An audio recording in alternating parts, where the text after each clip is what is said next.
নমস্কার বন্ধুরা, আশঙ্কাই সত্যি হলো। পূর্ব মধ্য বঙ্গোপসাগরে ইতিমধ্যেই অতি গভীর নিম্নচাপটি তৈরি হলো ঘূর্ণিঝড় রেমালে, সেটাই জানিয়ে দিল ভারতীয় মৌসুম ভবন। उनको नाम होगा रेमल रेमल। বঙ্গোপসাগরে অবশেষে জন্ম হলো ঘূর্ণিঝড় রেমালের। শক্তি বৃদ্ধি করে রবিবার রাতে প্রবল ঘূর্ণিঝড় আছড়ে পড়বে উপকূলে। উপকূলীয়বর্তী এলাকায় জারি হয়েছে লাল সতর্কবার্তা। ইতিমধ্যেই বঙ্গোপসাগরে তৈরি হয়ে গিয়েছে ঘূর্ণিঝড় এবং রবিবার সকালে সেটি প্রবল ঘূর্ণিঝড়ে পরিণত হবে। রবিবার রাতেই ঘূর্ণিঝড় রেমাল আছড়ে পড়বে বাংলাদেশের খেপুপাড়া এবং পশ্চিমবঙ্গের সাগরদ্বীপের মাঝে স্থলভাগে। আলিপুর আবহাওয়া দপ্তর জানিয়েছে, পূর্ব মধ্য বঙ্গোপসাগরের ওপর দিয়ে উত্তর দিকে এগোচ্ছে রেমাল। শেষ 6 ঘন্টায় তার গতিবেগ ছিল 12 কিলোমিটার। এখন ঘূর্ণিঝড় বর্তমানে বাংলাদেশের খেপুপাড়া থেকে দক্ষিণ পূর্বে 360 কিলোমিটার দূরে অবস্থান করছে। পশ্চিমবঙ্গের সাগরদ্বীপ থেকে দক্ষিণ এবং দক্ষিণ পূর্বে 350 কিলোমিটার দূরত্বে অবস্থান করছে ঘূর্ণিঝড় রেমাল এবং ক্যানিংয়ের দক্ষিণ এবং দক্ষিণ পূর্বে 390 কিলোমিটার দূরে অবস্থান করছে সেটি। আবহাওয়া দপ্তর জানিয়েছে, সব ঠিকঠাক চললে রবিবার সকালে প্রবল ঘূর্ণিঝড়ে পরিণত হবে। অর্থাৎ রবিবার সকালেই কিন্তু প্রবল ঘূর্ণিঝড়ে পরিণত হতে চলেছে ঘূর্ণিঝড় রেমাল। তা মধ্যরাতে আছড়ে পড়বে স্থলভাগে এবং স্থলভাগে আছড়ে পড়ার সময় ঘন্টায় তার গতিবেগ থাকবে 110 থেকে 120 কিলোমিটার। এই বিষয়টা কিন্তু আপনাদের আগের আপডেটেই জানিয়ে দিয়েছিলাম। এবং এই ঘূর্ণিঝড় যখন আছড়ে পড়বে, সাময়িকভাবে এর গতিবৃদ্ধি পেয়ে ঘন্টায় হতে পারে 135 কিলোমিটার গতিবেগে আছড়ে পড়বে পশ্চিমবঙ্গের সাগরদ্বীপ এবং বাংলাদেশের খেপুপাড়ার মাঝে। তবে এই ঘূর্ণিঝড়ের প্রভাবে কিন্তু আমাদের পশ্চিমবঙ্গ সহ দক্ষিণবঙ্গ এবং বাংলাদেশের কিন্তু সমস্ত জেলায় ভারী থেকে অতি ভারী বৃষ্টি এবং ঝড়ের কিন্তু দাপট থাকবে। চলুন এবার সরাসরি ঘূর্ণিঝড়ের লাইভ ট্র্যাকিং আপনাদের দেখাই। দেখুন, পূর্ব মধ্য বঙ্গোপসাগর কিন্তু ইতিমধ্যেই অতি গভীর নিম্নচাপটি ঘূর্ণিঝড়ে পরিণত হয়ে গিয়েছে এবং এই ঘূর্ণিঝড়ের নামকরণ করেছে ওমান দেশ, যার নাম হচ্ছে রেমাল। বর্তমানে এটি কিন্তু ক্রমশ উত্তর পূর্ব দিকে অগ্রসর হয়ে এটা কিন্তু মধ্য বঙ্গোপসাগরে অবস্থান করছে এবং রবিবার সকালের মধ্যে এই ঘূর্ণিঝড় আরও শক্তি বৃদ্ধি করে প্রবল ঘূর্ণিঝড়ে পরিণত হবে। রবিবার সকালের মধ্যে কিন্তু প্রায় স্থলভাগের কাছে চলে এসছে ঘূর্ণিঝড় রেমাল, যেটা এখনো পর্যন্ত আপডেট বিকেলের পর থেকে কিন্তু অর্থাৎ বিকেল 4টের পর থেকে দেখতে পাচ্ছেন স্থলভাগে কিন্তু এটি আছড়ে পড়ার সম্ভাবনা রয়েছে। আবহাওয়া দপ্তররা জানাচ্ছে মোটামুটি সন্ধ্যা কিংবা মধ্যরাতের মধ্যে পুরোপুরি স্থলভাগে আঘাত হেনে যাবে ঘূর্ণিঝড়। তবে আজ থেকেই কিন্তু হয়েছে আবহাওয়ার বদল। উপকূলীয়বর্তী বিভিন্ন এলাকায় আজ থেকে কিন্তু বৃষ্টিপাত শুরু হয়ে গিয়েছে। ঘূর্ণিঝড় রেমালের প্রভাবে উত্তাল হয়েছে সমুদ্র এবং এটি আপনারা দেখতে পাচ্ছেন মূলত রবিবার সন্ধ্যাবেলা নাগাদই কিন্তু একদম উপকূলে প্রবেশ করে যাচ্ছে এই ঘূর্ণিঝড়।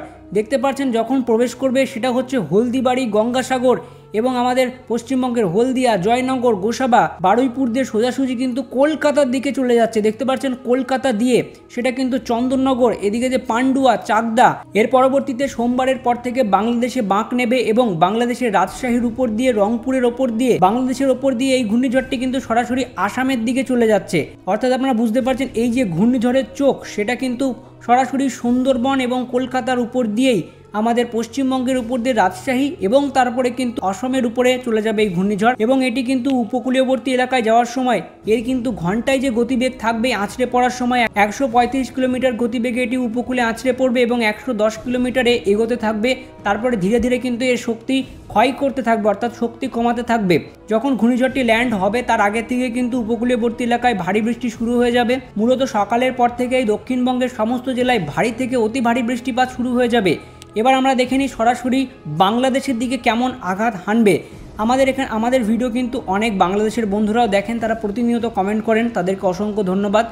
আপনাদের জানিয়ে রাখি, বাংলাদেশের যে সমস্ত জেলা আমি আপনাদের জানাচ্ছি, যেটা হচ্ছে সুন্দরবন, শ্যামনগর, এদিকে মাথাবেড়িয়া, কলাপাড়া, খেপুপাড়া, তারপরে বরিশাল, ফিরোজপুর, এদিকে যদি আমরা দেখি খুলনা, সাতক্ষীরা এবং আরও যদি আমি জানাই তাহলে এদিকে মাদারীপুর, এদিকে যশোর, এদিকে মতিরহাট, কুমিল্লা।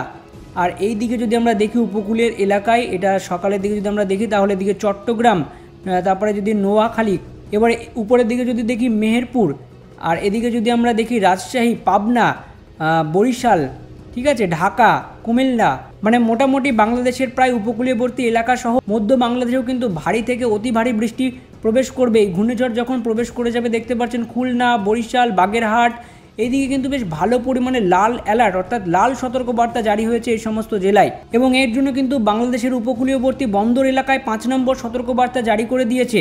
এরপরে কিন্তু সতর্কবার্তা আরও বাড়াবে, যেটা কিন্তু সকালের মধ্যেই আপনারা আপডেট পেয়ে যাবেন। যারা বাংলাদেশে থাকেন তাদের জন্য কিন্তু সরাসরি আপডেট দিয়ে দিলাম। আমাদের দক্ষিণবঙ্গের মূলত সব জেলায় ভারী বৃষ্টিপাত হবে, তার থেকে অতি ভারী বৃষ্টিপাতের লাল সতর্কবার্তা জারি করা হয়েছে পূর্ব মেদিনীপুর, পশ্চিম মেদিনীপুর, উত্তর 24 পরগনা, দক্ষিণ 24 পরগনা, হুগলি এবং নদিয়া, কলকাতা, এই সমস্ত জায়গায় কিন্তু ভারী থেকে অতি ভারী বৃষ্টি।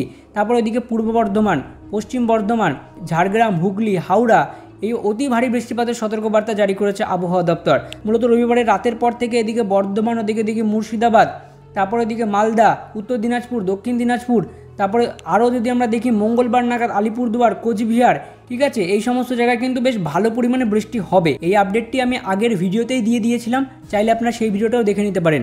তবে আজকের আপডেট এইটুকুই, দেখা হচ্ছে আগামীকালের সকালের আপডেটে। ততক্ষণের জন্য সবাই সুস্থ থাকবেন, ভালো থাকবেন এবং সতর্ক থাকবেন। ধন্যবাদ।